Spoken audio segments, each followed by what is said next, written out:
আসসালামু আলাইকুম। সাইকুল বাঙ্গাল দেশি মুরগি ঘর থেকে আমি আবু মাসাকিন। আলহামদুলিল্লাহ, আপনারা দেখতে পাচ্ছেন আমার দেশি মুরগির বাচ্চাগুলো।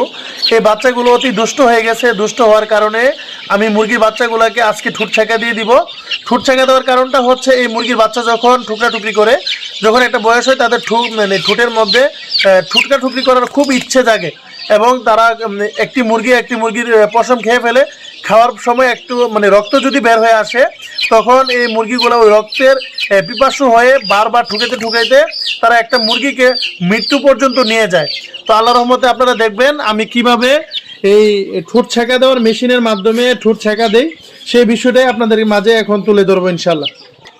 এখানে আমার হাতে দুইটি মুরগির বাচ্চা আছে, আপনারা দেখতে পাচ্ছেন। এই যে ঠুকরি করে এই যে পশমগুলো নিয়ে নিছে এবং পশমগুলো যেখান থেকে নিয়ে যায় এই জায়গাটার মধ্যে রক্ত বের হয়ে আসে, তখন এই জায়গাটা ঠুকাইতে একদম ভিতর থেকে বুড়ি পর্যন্ত নিয়ে আসে। কারণ তারা তো অবুঝ, তারা তো মানুষের মধ্যে বুঝে না। তো এদের জন্য এই ঠুট ছেঁকা দিয়ে দিতে হয়। ঠুটটা ছেঁকা দেওয়ার আগে নিয়মটা হচ্ছে আপনারা এইভাবে একটা আঙ্গুল এই বৃদ্ধাঙ্গুলটা মাথার উপরে রাখবেন, এইভাবে মাথার উপরে রাখবেন। এবং আর এই যে আঙ্গুলটা, এই আঙ্গুলটা দিয়ে আপনি এই ঠোঁটের নিচের ঠোঁটটাকে এভাবে চাপ দিবেন, যেন ভিতরে একটা জিহ্বা আছে, এটার ভিতরে যে জিহ্বাটা আছে এইভাবে যখন আপনি চাপ দিবেন, দেওয়ার কারণে জিহ্বাটা সরে আসবে ভিতরের দিকে এবং মুখটা যেন বন্ধ থাকে। এবং 2 থেকে 3 সেকেন্ডের ভিতরে আপনার ঠোঁট ছেঁকার কাজটা সম্পন্ন করবেন।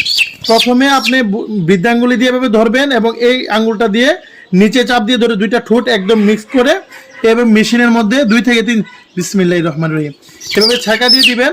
এই ছেঁকা দেওয়ার ফলে দেখবেন যে এটুকু 1 থেকে 2 মিলি বা 3 মিলির মতো, সর্বোচ্চ 3 মিলির উপরে যাবেন না। এতটুকু যখন ঠোঁট ছেঁকা দিবেন, ইনশাল্লাহ তাদের ঠুকরির যে প্রবণতাটা আছে সেটা বন্ধ হয়ে যাবে এবং আপনার মুরগিগুলো খুব সুস্থ থাকবে এবং দ্রুত বৃদ্ধি পাবে। বিসমিল্লাহির রহমানির রহিম।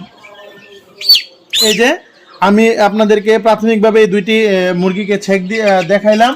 তো এখানে আমি আল্লাহ রহমতে সবগুলো মুরগিকেই ঠোঁট ছেঁকা দেওয়ার কাজ কমপ্লিট করে ফেলছি। আলহামদুলিল্লাহ আল্লাহ রহমতে আমার মুরগিগুলো খুব সুন্দর এবং সুস্থ আছে।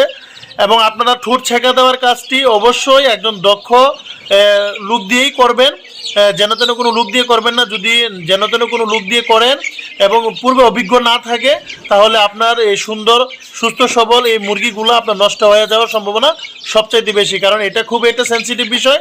তাহলে আপনারা অবশ্যই ঠোঁট ছেঁকা দেওয়ার আগে এবং দক্ষ লোকের মাধ্যমে আপনারা ঠোঁট ছেঁকা দেওয়ার কাজটি কমপ্লিট করবেন। ভালো থাকেন, সুস্থ থাকেন এবং সাইকুল বাঙ্গাল দেশি মুরগি ঘরের সাথে থাকেন। আসসালামু আলাইকুম।